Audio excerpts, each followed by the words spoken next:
Baik, kita mulai. Bismillahirrahmanirrahim. Assalamualaikum warahmatullahi wabarakatuh. Bismillah, alhamdulillah, wassalatu wassalamu ala rasulillah wa ala alihi wa sahbihi wa man wala. Qala Allah ta'ala a'udzu billahi minasyaitonir rajim. Subhanaka la ilma lana illa ma 'allamtana innaka antal 'alimul hakim. Qala ayatul firqatul ukhra ya ayyuhalladzina amanu taqullaha wa qulu qawlan sadida yuslih lakum a'malakum wa yaghfir lakum dhunubakum wa may yuti'illahu wa rasulahu faqad faza fawzan 'azima. وقال أيضا يا أيها الناس اتقوا ربكم الذي خلقكم من نفس واحدة وخلق منها زوجها وبث منهما رجالا كثيرا ونساء واتقوا الله الذي تساءلون به والأرحام إن الله كان عليكم رقيبا. وقال النبي صلى الله عليه وسلم من تعلم القرآن خير الناس أو خيركم من تعلم القرآن وعلمه. وقال أيضا من يرد الله به خيرا فيفقهه في الدين كما قال رسول الله صلى الله عليه وسلم. Ketika dan pengurus yang saya hormati, jemaah Masjid Syuhada yang Allah cintai,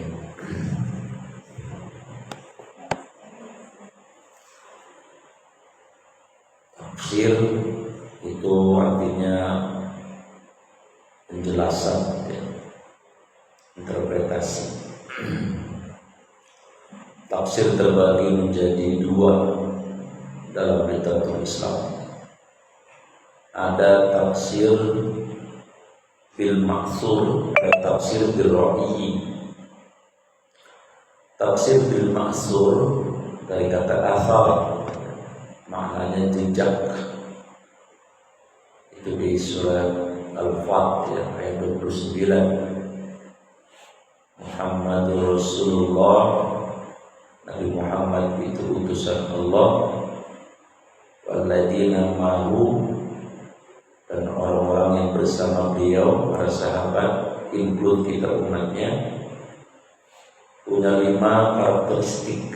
Yang pertama, asyidda'u al-kuffar, tegas terhadap orang-orang kafir, tegas dengan kekufuran maksudnya.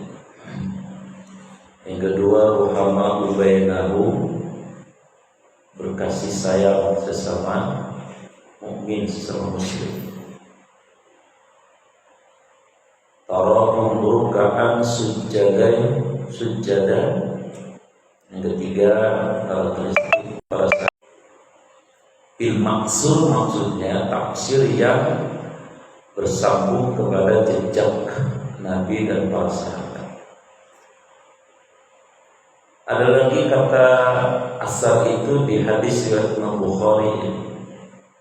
Man, siapa orang ahabba suka ayub sokolahu fi rizki, yang ingin diluaskan rezekinya, wa yunsa lahu fi asari, dan yang mau dipanjangkan asalnya, bukan umurnya.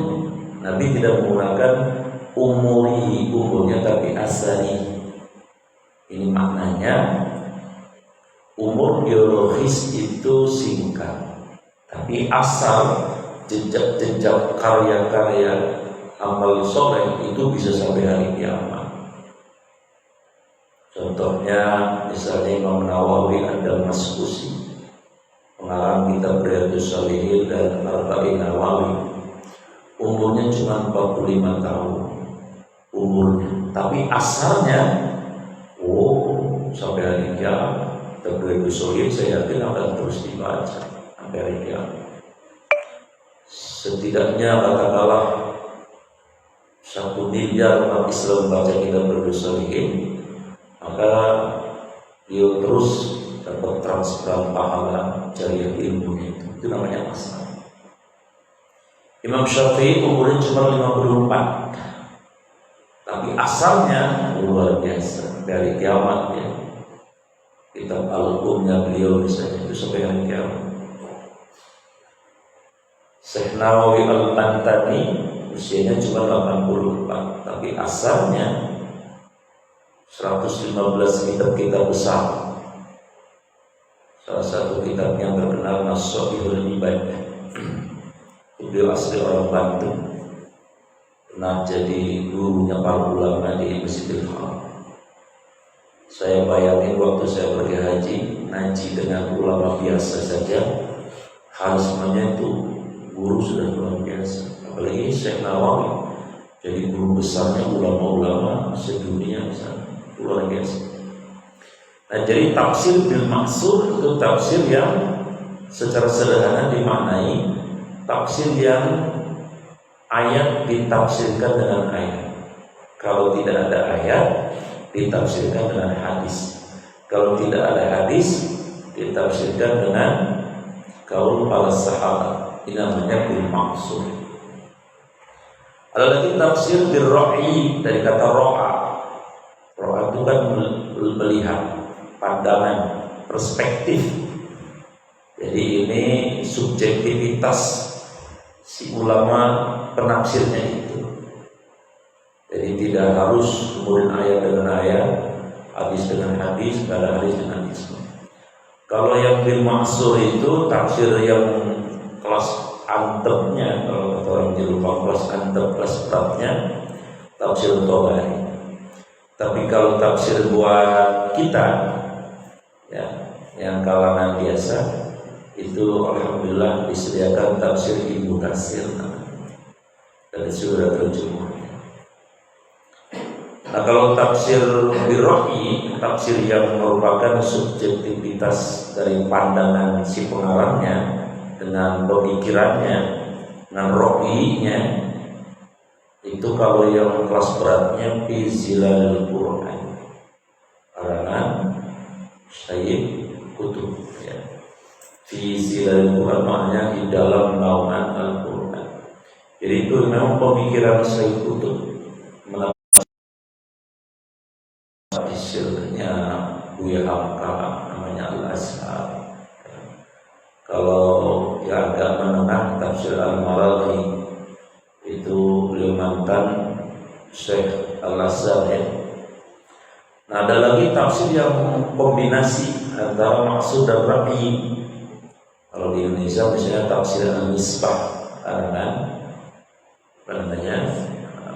Profesor Quraisy ya. Profesor Syekh itu ulama besar, harus kita akui. Tapi memang ada beberapa pendapat beliau yang menurut para ulama tidak kompatibel dengan Al-Quran dengan Sunnah. Misalnya beliau mengatakan jilbab tidak wajib, padahal semua sahabat ittifaq sepakat bahwa jilbab itu wajib. Istri-istri Rasul pun di surat Al-Ahzab itu diwajibkan. Jadi beliau menyelisih itu. Kemudian beliau juga mengatakan Nabi Muhammad belum tentu masuk surga. Ini juga menyelisih ijma para sahabat, ya. Kemudian ijma para tabi'in sampai ulama-ulama terakhir. Karena Rasulullah dalam hadis-hadis disebutkan beliau itu adalah pemegang kunci surga. Tidak boleh ada yang masuk surga dari Nabi Adam sampai Nabi Muhammad, kecuali yang megang kunci dulu masuk surga. Dan kita kabar baiknya alhamdulillah walaupun kita umat bontot, tapi nanti masuk surganya duluan. Kenapa? Nebeng ke Nabi.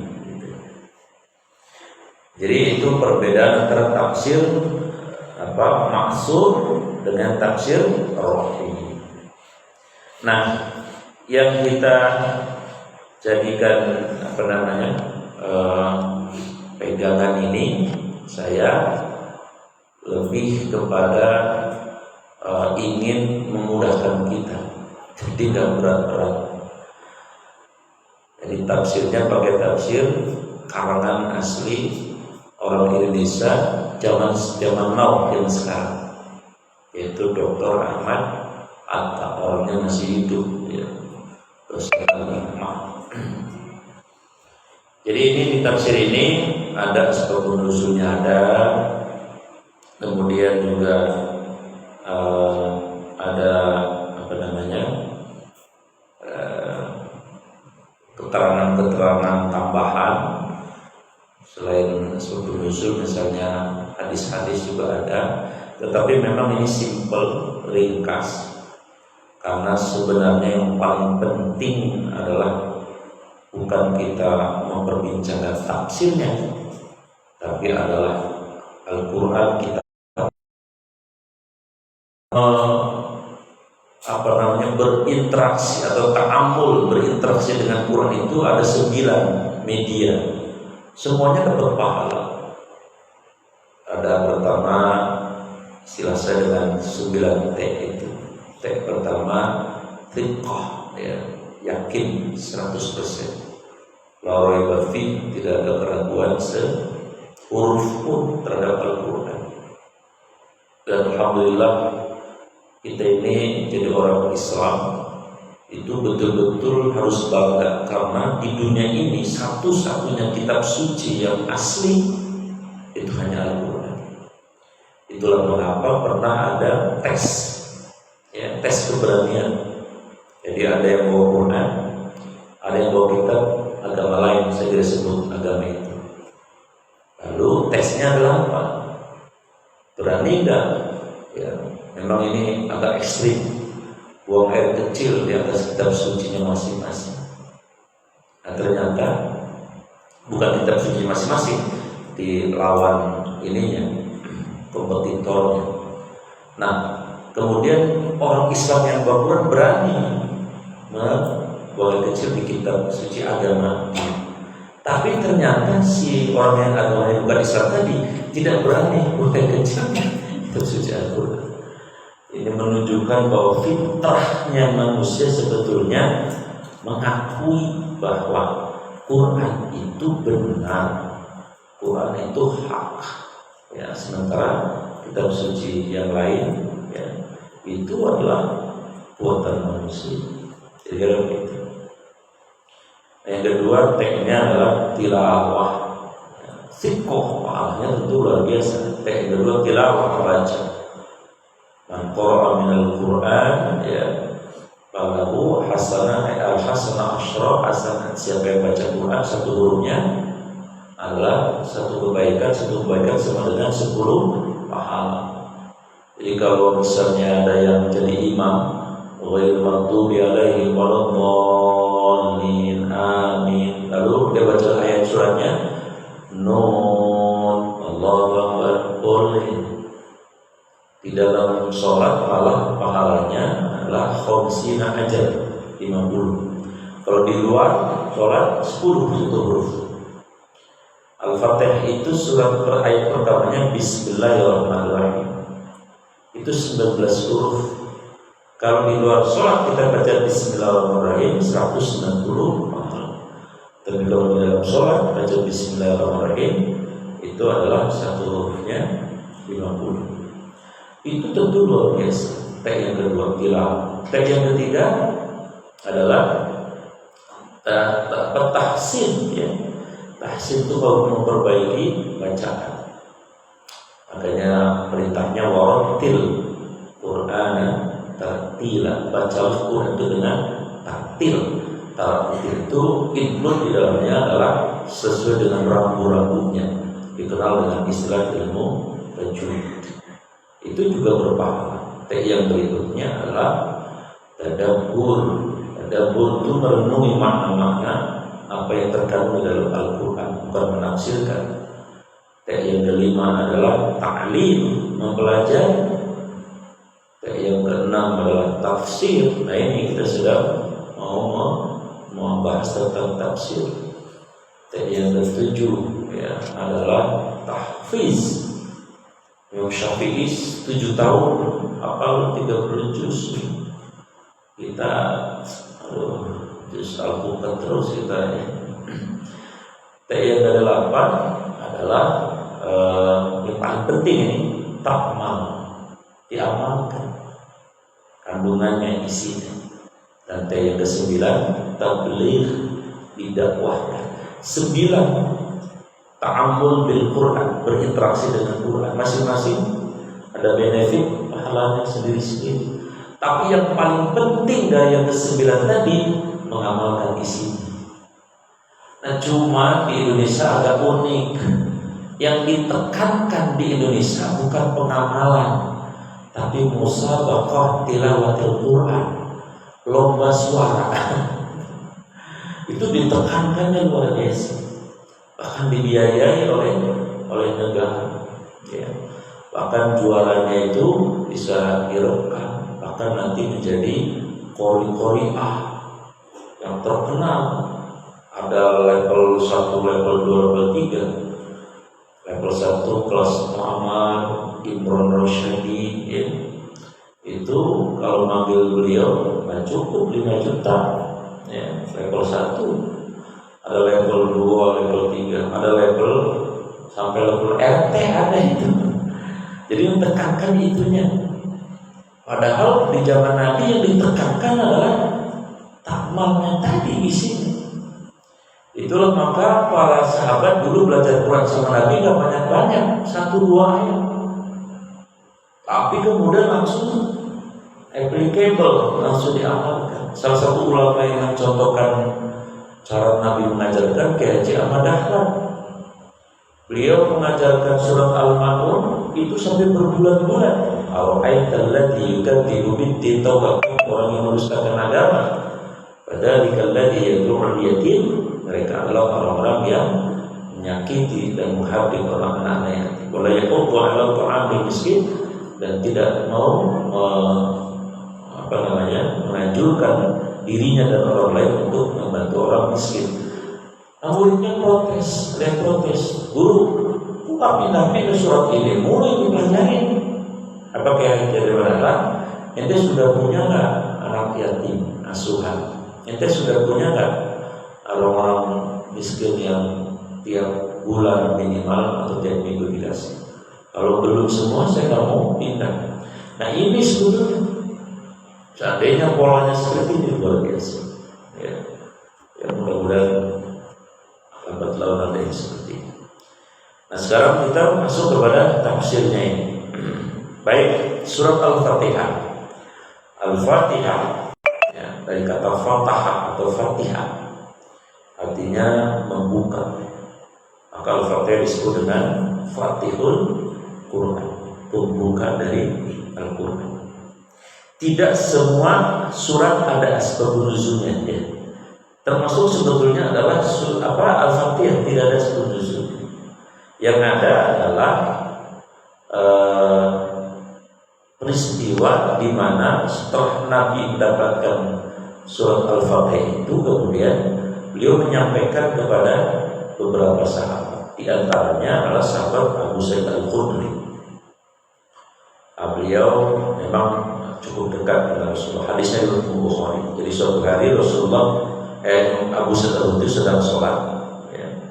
Belum selesai atau belum keluar dari masjid, beliau dihampiri oleh Rasulullah.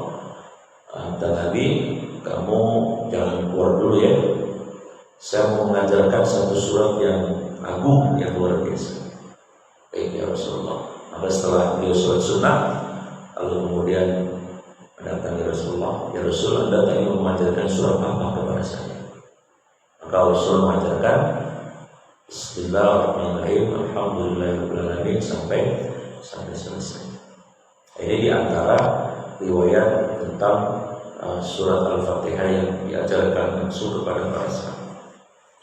Nah, kemudian yang kedua, poin yang juga harus kita pahami, surat Al-Fatihah itu nama lainnya banyak. Kan kalau surat yang lain mah nama-namanya nggak banyak yang lain. Nama lain dari Al-Fatihah sampai ada 7. Ini juga disebutkan di dalam hadis riwayat Imam Tirmizi. Rasulullah SAW menyebutkan bahwa Alhamdulillah ya Rabbil Alamin itu adalah Ummul Quran. Jadi nama lain dari Al-Fatihah pertama Ummul Quran. Ummu artinya ibu induk, Quran ya Al-Quran. Al-Fatihah itu maksudnya begini, kalau Al-Quran ini diperas ya, menjadi satu-satunya surat. Saya ingat Imam Syafi'i. Kalau Imam Syafi'i pernah mengatakan begini, "Lau kana laisa fihi qasratus surah, fa yakfi suratul asr." Beliau pernah menyampaikan itu. Seandainya tidak Allah menurunkan 114 surat, cukup surat Al-Asr. Nah, ini pendapat beliau. Ya, memang surat Al-Asr itu di dalamnya mengandung representasi dari isi Al-Quran secara keseluruhan. Nah, pertama tentang manajemen waktu, ya. Dan yang kedua tentang semua orang yang tidak beriman itu tidak punya nilai. Yang ketiga adalah satu-satunya orang yang akan selamat golongan yang beriman. Tapi orang beriman pun punya instrumen dalam hidup, yaitu saling berwasiat dalam kebenaran dan kesabaran atau amar ma'ruf nahi munkar. Tapi di sini ya, di hadis ini Rasulullah SAW menyebutkan Al-Fatihah itu adalah Ummul Quran, induknya Al-Quran, ibunya Al-Quran. Ya, karena kalau diperas dari Al-Quran itu isinya adalah surat Al-Fatihah. Kalau surat Al-Fatihah diperas isinya adalah Bismillahirrahmanirrahim. Kalau Bismillahirrahmanirrahim diperas isinya adalah Ar-Rahman Ar-Rahim. Kalau Ar-Rahman Ar-Rahim diperas isinya Ar-Rahim. Kira-kira seperti itu. Jadi induk daripada Al-Quran adalah surat Al-Fatihah. 7 ayatnya itu menggambarkan isi Al-Quran semuanya. Yang kedua, kata Rasul, nama daripada surat Al-Fatihah itu adalah Ummul Kitab. Nah, apa bedanya Ummul Quran dengan Ummul Kitab? Yang bisa boleh keluar-keluar. Apa bedanya? Ya bedanya sederhana.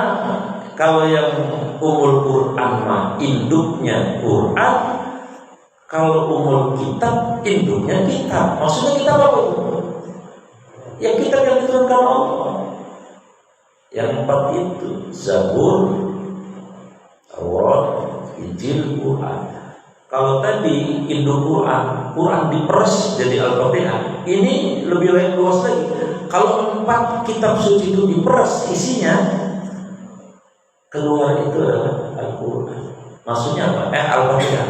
Maksudnya Al-Fatihah itu masuk di semua kitab suci. Ya. Di dalam kitab Zabur ada penjelasan tentang Al-Fatihah. Ya karena butuh, ya karena selain ada. Ihdinas siratal mustaqim juga ada. Di kitab Taurat juga ada Al-Fatihah. Di kitab Injil juga ada kandungan surat Al-Fatihah. Ya apalagi di Quran, memang Al-Fatihah ada di Quran. Itu nama lain dari Al-Fatihah kedua, Ummul Kitab. Kemudian yang ketiga disebutkan oleh Rasulullah di sini bahwa Al-Fatihah itu adalah as-sab'ul mathani. As-sab'u sab'atun maknanya 7. Mathani yang diulang-ulang, dibaca ulang. Maksudnya apa? Kita kan tiap hari itu minimal 17 kali baca surat Al-Fatihah. Karena la sholat liman lam yaqra ummul kitab. Tidak sah orang sholat tidak baca Al-Fatihah.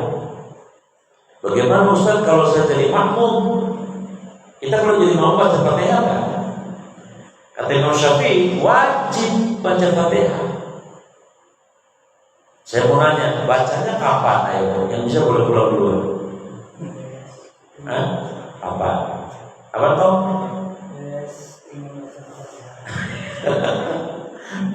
Ada 3 tempat ya. Pertama, betul sintong ini. Habis imam baca Fatihah. Makanya imam biasanya suka setelah Al-Fatihah kan enggak langsung suratul. Itu sebetulnya maksudnya memberi kesempatan makmum baca Fatihah. Walaupun kagak sampai selesai, nggak apa-apa. Orang makmum kita berarti ditanggung supir, tanggung imam. Walaupun cuma 3 ayat nggak apa-apa. Itu yang pertama. Yang kedua, kapan membaca Al-Fatihah? Karena wajib dari Muslim, yaitu menirukan si imam. Bismillahirrahmanirrahim. Bismillahirrahmanirrahim. Alhamdulillahirabbil alamin. Gitu. Ya. Nah yang ketiga, kapan imam membaca surat Fatihah? Setelah imam baca Al-Fatihah, kagak usah nungguin, pokoknya baca waktu imam baca surat. Bagaimana kalau imamnya bacanya surat Al-Ikhlas pendek? Kan Fatihah lebih panjang. Ya kagak apa-apa. Dari imam, kita makmum, kok penumpang, supir yang tanggung jawab. Ya, apalagi kalau imamnya bacanya yang panjang ya, si makmumnya baca Fatihah, nanti kan bisa dia mendengar bacaan surat si makmum. Nah ini, jadi Quranul Azim. Quranul Azim. Apa maksudnya Quranul Azim? Bacaan yang agung. Tadi yang disampaikan kepada sahabat Abu Sa'id Al-Khudri, bahwa kata Rasulullah, saya mau mengajarkan satu surat yang agung. Ya, kenapa agung? Ya iyalah, orang di semua kitab ada Al-Fatihah, induknya Quran itu Al-Fatihah, kurang agung apa lagi? Agungnya luar biasa. Ya. Abu Hercules sudah meninggal ya, Abu Hercules. Jadi Quranul Azim ada apa bedanya agung azim dengan karim? Apa bedanya? Jadi ada di ayat di surat apa itu? Al-Qalam ya. Wa innaka la'ala khuluqin adzim gitu kan.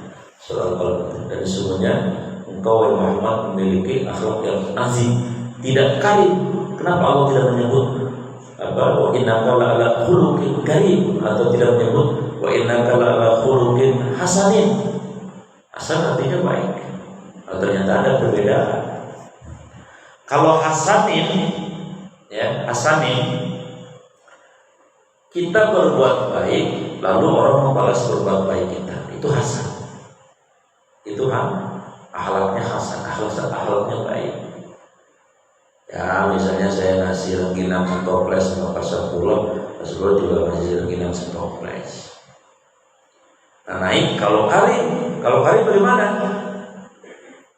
Pak Sapullah ngasih saya setoples rengginang, ya saya balas, saya kasih rengginang setoples plus cimol 2 bungkus, itu kali namanya. Mau cimol kan? Gitu. Dan yang ketiga, kalau adib lain lagi, ini agung namanya, akhlaknya agung. Udah mah ngasih rengginang setoples, ditambah cimol 2 bungkus, plus meresenin. Nah, mereseninnya ini yang mahal. Itu namanya ngasih. Ya. Maka Al-Fatihah itu adalah surat yang agung dan diagungkan, karena dia agung maka diagungkan. Berikutnya, Al-Quran Al-Fatihah ini juga merupakan as-sholat. As-sholat. Apa sholat? Doa. Nih mohon maaf ya, kan suka ada yang ngapain sih Fatihah dulu, ngirimin Fatihah, ngirimin mah transferan lah. Ente kagak baca tafsir Ibnu Katsir sih. Pakai itu doa. Lah namanya doa buat siapa? Yang penting passwordnya beriman. Orang mati juga boleh kita doain. Makanya mari kita baca Fatihah buat almarhum, misalnya Pak Jimiun Al-Fatihah nyampe. Mau passwordnya beriman, kecuali ya kita ngirimin Fatihah ke Michael Berbacek, ya gak nyampe. Orang dia nggak punya password. Nah, jadi kalau ada misalnya yang mari kita baca Fatihah, mari kita hadiahkan Fatihah untuk almarhum, nyampe insyaallah. Ini hadis tafsir Ibnu Katsir. Karena Al-Fatihah itu doa. Ya, Al-Fatihah itu doa. Misalnya yang sakit ya, mari kita baca Al-Fatihah. Mudah-mudahan dengan berkah Al-Fatihah Allah menyembuhkan. Al-Fatihah, insyaallah. Ya, kalau Allah punya iradah, ya bisa disembuhkan. Setidaknya yang membaca mendapatkan keberkahan. Ya tentu juga yang didoakan juga insyaallah dapat rahmat. Itu yang kelima. Nah yang keenam, Al-Fatihah itu juga kata Nabi disebut dengan asy-syifa. Kalau yang tadi mah terkait dengan fisik, kalau sini asy-syifa terkait dengan ruh. Jadi Al-Fatihah itu obat jiwa, obat vitamin ruh, nutrisi ruh. Coba Bapak renungi kandungannya, wah luar biasa. Apalagi kalau sholat, kan kita kalau sholat Pak itu dijawab sama Allah, jangan dikira. Ketika kita baca Alhamdulillahirabbil alamin, Allah menjawab, ih hambaku sedang memujiku. Langsung itu Ar-Rahmanir-Rahim, kata Allah, ih hambaku menyanjungku. Maliki yaumiddin, wow hambaku mengagungkanku. Iyyaka na'budu wa iyyaka nasta'in. Ini perjanjian antara aku, kata Allah, dengan hambaku. Nanti apa yang akan hambaku minta, aku akan kabulkan. Lalu kitanya minta apa? Ihdinas siratal mustaqim, ya Allah tunjukkan aku jalan yang lurus. Dikabulkan sama Allah. Kabulkannya bagaimana? Tuh siratal ladzina an'amta 'alaihim, jalannya orang-orang yang telah kau beri nikmat iman, maksudnya itu para nabi, para rasul. Ghairil maghdubi 'alaihim waladdallin, bukan jalan orang-orang yang dimurkai Allah dan yang sesat. Jadi itu dialog eksklusif sebetulnya. Maka saya mengajak kalau lagi sholat sendirian Pak, jangan buru-buru. Ya kalau lagi jadi imam, kayak dulu ngikutin imam. Udah belum imam udah rukuk, udah kita malah asik banget. Ya malaikat nyatetnya keder, itu apa ya? Biologi sendiri malam-malam di hayati kita betul-betul lagi ngobrol sama Allah, bayangkan. Jadi syifa ya, obat. Kalau orang pahamkan mana Al-Quran, Al-Fatihah, insya Allah ada relasi yang dekat dengan Allah. Nah yang terakhir, Al-Fatihah itu disebutkan di Surah Al-Baqarah adalah sebagai ar-ru'yah. Nah ini lagi nih, ru'yah itu apa? Bahasa Indonesia ini. Yang pengen pulang ayo tolong jawab. Kalau enggak pulangnya berarti tidak bisa. Apa ru'yah itu artinya?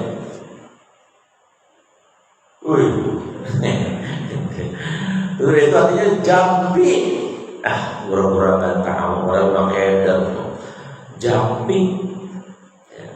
Maka ada ru'yatul syar'iyah, ada ru'yatul syirkiyah. Ada jampi yang syirik. Jampi yang syirik itu bagaimana? Memang ada Qur'annya, tapi ngegremeng, kagak jelas. Itu namanya ru'yah syirkiyah, ngegremeng. Kalau ru'yah syar'iyah hanya dengan Al-Quran dan doa-doa masuk dari Rasulullah SAW. Itu kemudian maka sekarang menjadi pengobatan alternatif. Ingat dalam bukunya Al-Ilaj fi Tasawwur Islam, Syekh Yusuf Al-Qaradawi mengatakan Al-Ilaj khamsata anwa'. Pengobatan dalam perspektif Islam itu ada 5 macam. Pertama, at-tib, yaitu dokter. As'alu ahla zikri in kuntum la ta'lam. Jika kamu tidak tahu satu persoalan penyakit, patologi penyakit, anatomi tubuh, maka bertanya sama ahlinya. Siapa? Dokter yang kuliah 6 tahun. Nah, yang kedua, pengobatan dalam perspektif Islam kata beliau adalah dengan ru'yah syar'iyah, dikombin. Nah, yang ketiga adalah yashrab ad-dawa min nabatil mubahat, meminum obat herbal yang direkomendir oleh Al-Quran maupun Sunnah, ya. Misalnya minyak zaitun, atau apa itu, aduk, ya. Yang keempat adalah bil alatil mubahat, dengan terapi menggunakan alat yang mubah, ya, bekam, ubuntu. Dan yang kelima bil a'mali khassah, dengan amal-amal yang khusus seperti dalam hadis riwayat Baihaqi, dawu marwakum bis-shadaqah, obati penyakit yang terkalian dengan sedekah. Nah, jadi aku Al-Fatihah itu dulu ya. Ini asbabun nuzulnya ini, asbabun wurudnya ini. Jadi Abu Sa'id Al-Khudri itu pernah meruqyah seorang kepala suku kan. Waktu itu dia bingung, aduh kita dimintain tolong nih, disuruh menjampi, bagaimana ya? Abu Sa'id dengan beberapa sahabat bermusyawarah, udah kalau gitu obatin aja sama Al-Quran. Siapa nih yang mau obatin? Ya antum lah yang tuaan gitu. Kalau saya itu tuaan. Hanya untuk ngobatin palsu itu. Cuma dengan apa? Al-Fatihah. Bismillahirrahmanirrahim. Alhamdulillahirrahmanirrahim. Tiup, itu gitu. Ya namanya sahabat Nabi. Beda kalau orang sekarang ini. Sahabat Nabi dan orang-orang yang luar biasa imannya. Jadi Allah langsung, karena memang riwayat ini sebagai acuan, maka langsung TikTok gitu, diijabah sama Allah. Sama seperti begini. Ibu tahu kenapa Nabi ada makan buah kuli? Kenapa Bu? Belum mau pulang nih. Kalau mau pulang jawab. Kenapa Nabi ada minum buah kuli? Ayo.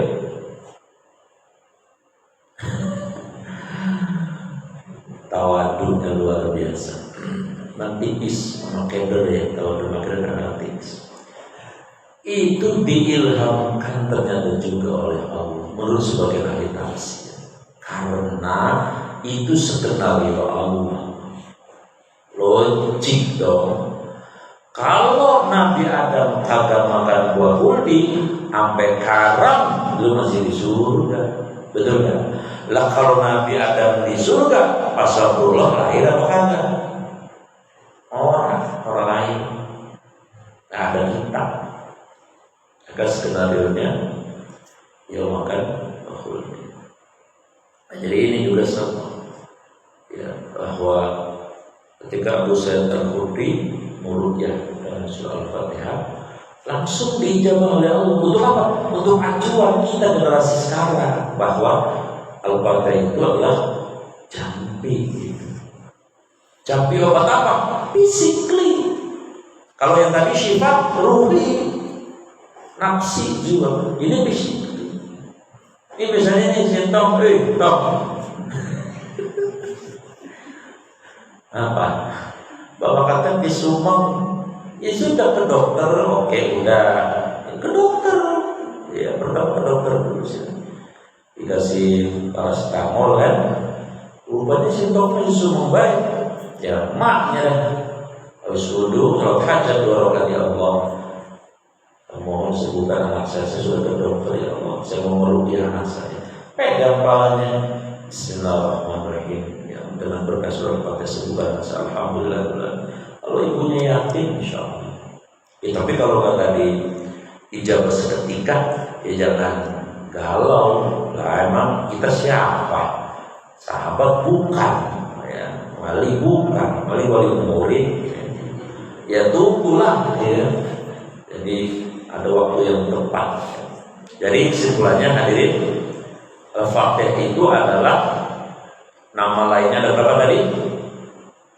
Ada 7. Mau baik digoro-goroin 7. Yang ingat enggak ini siapa? Ayo pulang bawa snacknya 2 kalau yang hafal 7 itu. Apa nama lainnya Al-Fatihah? Tahu apa? 1. Nama lainnya apa tadi? Nama lainnya tadi Al-Fatihah. Umul Quran, yang kedua umul kitab, yang ketiga as-sab'ul asani, 7 kalimat yang diulang-ulang, yang keempat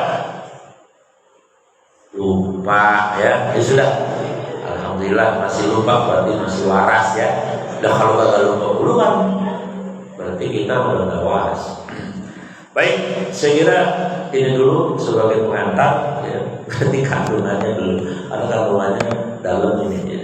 Jadi kalau separuh-separuh nggak enak juga kali. Mudah-mudahan sekali lagi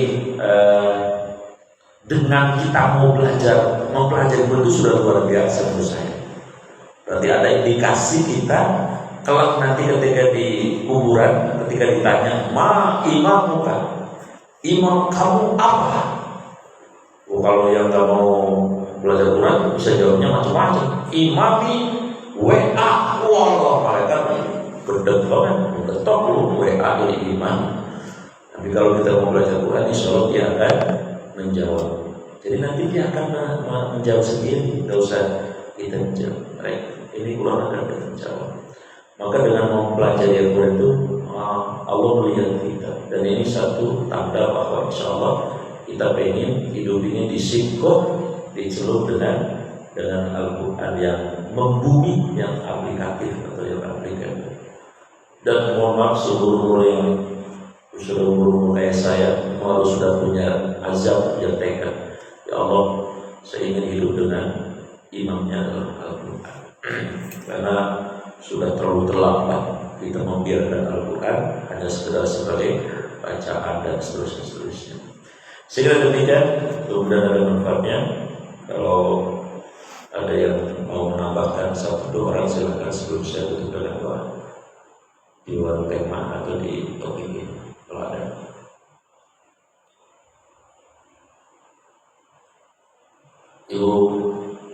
Ibu caleg ya. Silakan.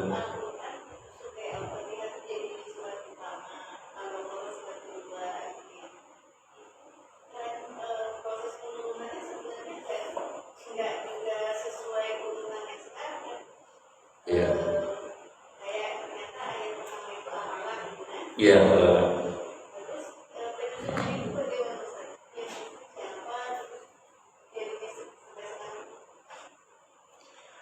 ya, Ubay bin Ka'ab itu seorang sahabat yang diberikan karunia Allah, memiliki suara yang bagus.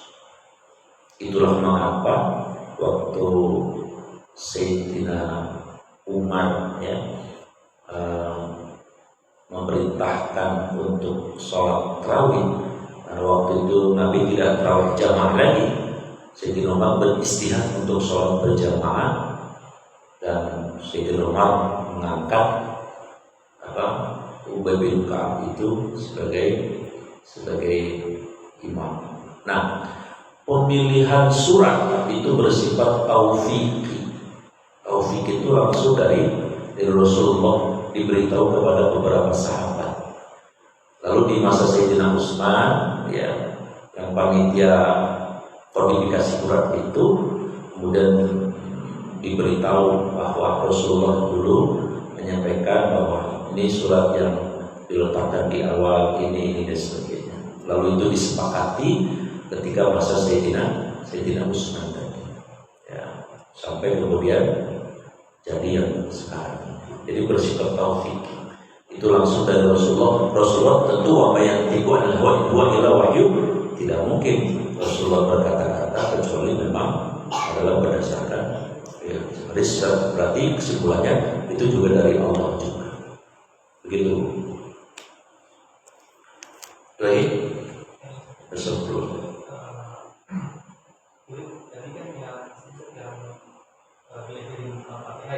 Iya, Abu Zaid. Maksudnya itu dia kan lagi sholat ya. Maksudnya sholat sunnah. Iya, maksudnya berarti kan waktu itu Al-Fatihah belum turun ya. Ini waktu sholat bacanya belum Al-Fatihah berarti itu gimana? Kan surat itu kan diturunkan sedikit. Iya. Perintah sholat kan mungkin saya nggak tahu urutannya duluan mana. Gitu. Begini, sudah turun, tapi Abu Zaid Al-Khudri belum tahu bahwa yang diajarkan adalah surat Al-Fatihah. Maka Nabi hanya menyebutkan, aku mau mengajarkan satu surat yang agung. Sudah turun kepada Nabi sudah.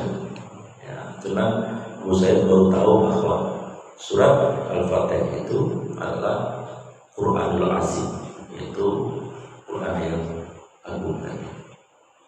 Sudah baca Al-Fatihah? Sudah.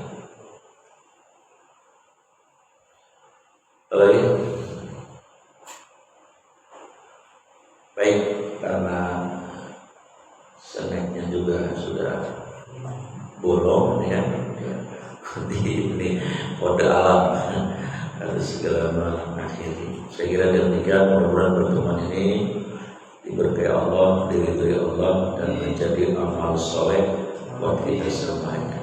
Kata Nabi, man kharaja fi talabil ilmi wa fisabilillah, siapa yang keluar dari rumah menuju majelis ilmu, maka dia sedang berjihad sampai nanti pulang. Maka di pulang, insya Allah Allah sudah mencapai sempurna pahala jihad ilmu buat kita semuanya. Amin. Ya Rabbal Alamin. Mari kita berdoa. Bismillahirrahmanirrahim. Alhamdulillahirabbil alamin. Allahumma shalli ala sayyidina Muhammad wa ala alihi washabbihi ajmain. Allahumma iftah ya Allah, bukakanlah buat kami abwaabal khair, pintu-pintu kebaikan, wa abwaabal nikmah, pintu-pintu kenikmatan, wa abwaabas sihah, pintu-pintu kesehatan, wa abwaabal rizq, pintu-pintu rezeki, wa abwaabal najah, pintu-pintu kesuksesan, wa abwaabas sa'adah, pintu-pintu kebahagiaan, wa abwaabas sakinah, pintu-pintu ketenteraman, ketenangan, wa abwaabal rahmat, pintu-pintu rahmat, wa abwaabal barakah, pintu-pintu berkah, wa abwaabal jannah, dan pintu-pintu surga. Rabbana wa rabb kami atina, karuniakan kepada kami semua di dunia hasanah, kehidupan dunia hasanah yang dekat denganmu, wa fil akhirati hasanah, kehidupan akhirat yang hasanah tidak lain adalah surgamu. Wa qina azabannar, hindarkan jauhkan kami semua dari terpercik api neraka. Wa sallallahu ala sayyidina Muhammadin wa ala alihi washabbihi ajmain. Subhana rabbika rabbil izzati amma yasifun, wa salamun ala mursalin, walhamdulillahi rabbil alamin. Subhanaka wa bihamdika, asyhadu an la ilaha illa anta, astaghfiruka wa atubu ilaik. Assalamualaikum warahmatullahi wabarakatuh.